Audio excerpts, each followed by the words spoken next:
guys, Sean Hammond with Premier Guitar coming at you with another one of our Gear Spotlight videos. And this time we have Andy Powers from Taylor Guitars. Andy, how are you doing? Hey, we're doing pretty well here. Holding up all right.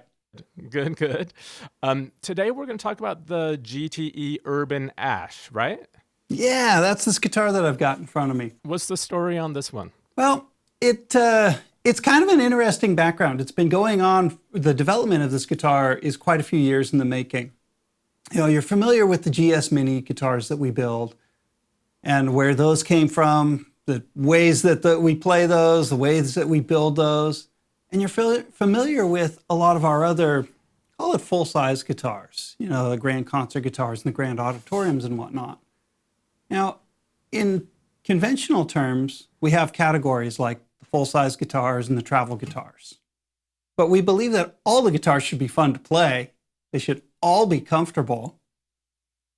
And yet there's this missing, to me, there's this missing middle ground between a travel guitar and a big guitar, you know, something that's a long scale.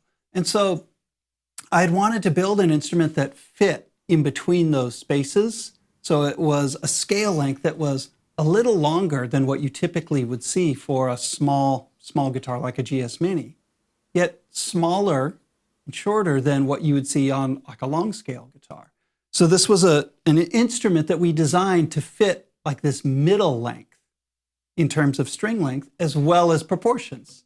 This one's about 24 1/8 of an inch. So to put it in context, that's as if you took like a 25.5-inch scale guitar, like a Strat or a Telecaster or something, put a capo at the first fret and down-tuned that guitar E flat through E flat. So now you're, with the capo at the first fret, you're playing back E through E at concert pitch, and yet your string tension is a little lower, your fret spacing is a little smaller, and then we took that and designed this set of body proportions around that result.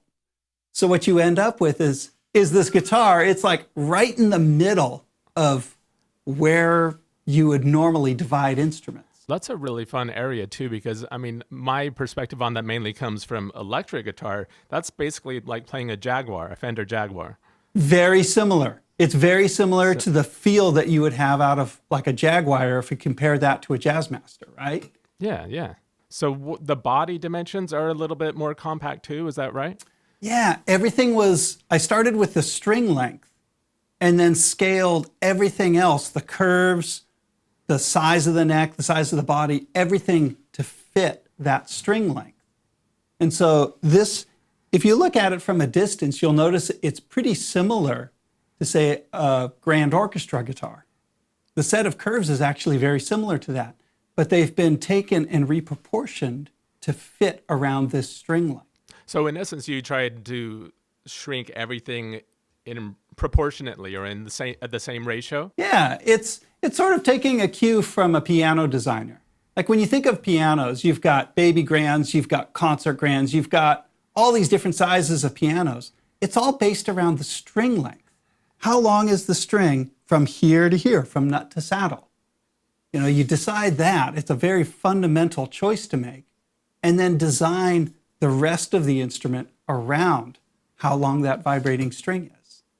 And so that's what we did here. Now, when you set upon this idea and as you experimented with different prototypes and stuff, did you find that different wood combinations or bracing or both were necessary or seemed like a good idea to adjust certain sound parameters along with it? Absolutely.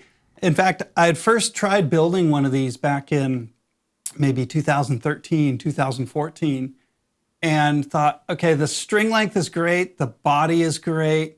I'm not getting the response that I want out of it because it's a fairly small guitar. I mean, in width, it's similar to a grand concert guitar, but the length of this body is significantly shorter than what you would typically see. And so to that end, I ended up building a different kind of a variant of a V-class internal architecture, something we call the C-class bracing.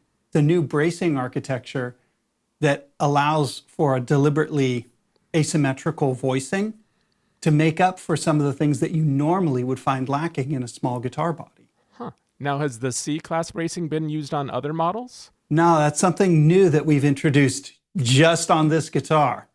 I mean, maybe in the future it's something that we can use because it does offer a lot of flexibility to create different types of voicing in a guitar.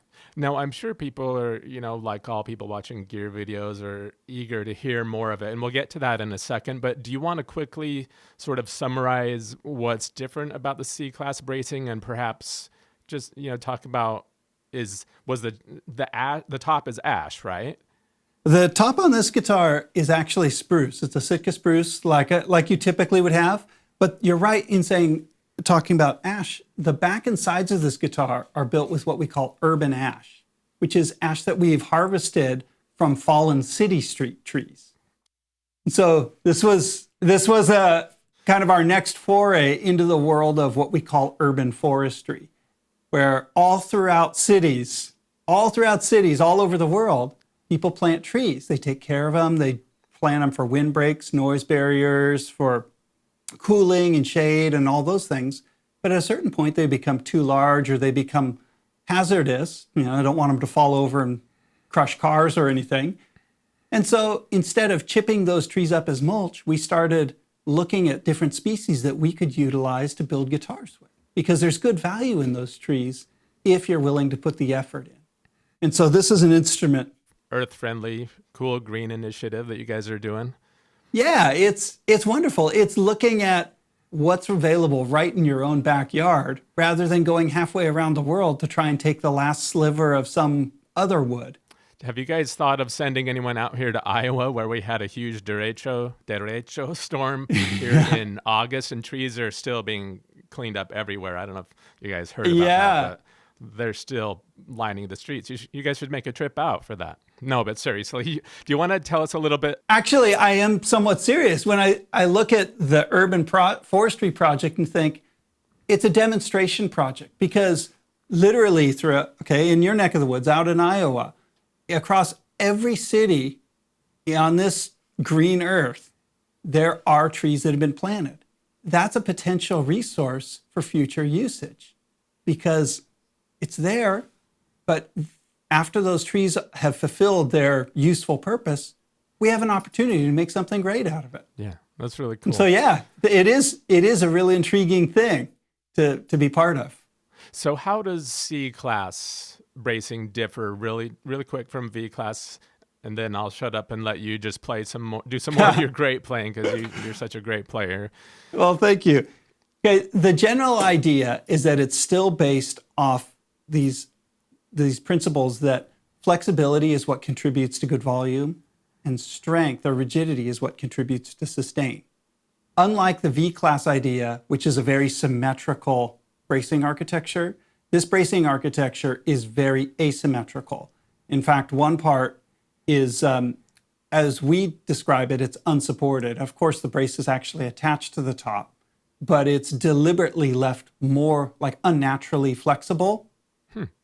That's where the cantilevered part, or the C in C-class, comes from. Oh, okay. And so it's a way to allow kind of an asymmetrical voicing in a guitar where normally the small size of this body would make for a relatively weak low end.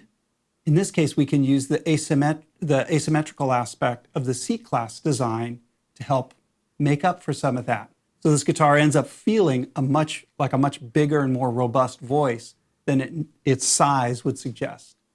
And so there's a lot of interesting details about this. We're using smoked eucalyptus for the fingerboard, which is a first for us. It's a plantation-grown wood that's farmed for cabinet and other woodworking purposes that works really well for fingerboards and bridges. We talked about the urban ash and the spruce top. The whole genesis of this idea of this guitar was to build something that was very fun to play. It was supposed to be approachable, just as a comfortable, easy to get around on guitar, especially for a player who appreciates a smaller instrument. Nice. We don't want this to be so small that it feels like a toy.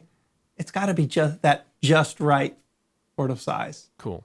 Now, I think I see that it's got the same 3 knobs you see on most acoustic electric Taylors. Yeah, exactly. This one we're fitting with the ES2 pickup system.